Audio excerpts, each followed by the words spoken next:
মানি থাকুক বা না থাকুক, মানি প্ল্যান্ট আমি ঠিক রেখে দিয়েছি। টাকার গাছ লাগিয়েছি ভাই, গাছ নাড়াবো আর টাকা পড়বে। যাই হোক, সকালবেলা বসেছিলাম আজকে ঘর পরিষ্কার করতে, সেই ব্লগটা অনেকে দেখে নিয়েছো, যারা দেখোনি সব দেখে এসো। নাজেহাল অবস্থা, তারই একটা পার্ট ছিল এটা।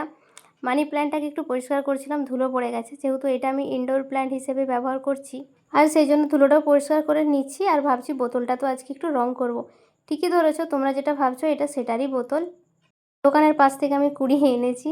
কাঁচের বোতল আমার কাছে সেরকম ছিল না, অনেক দিন থেকে পড়ে আছে, তাই আজকে একটু রং করে দিচ্ছি। আমার বাড়িতে শুধুমাত্র বোধহয় আমার রুমে এটাই বাকি ছিল কালার করতে।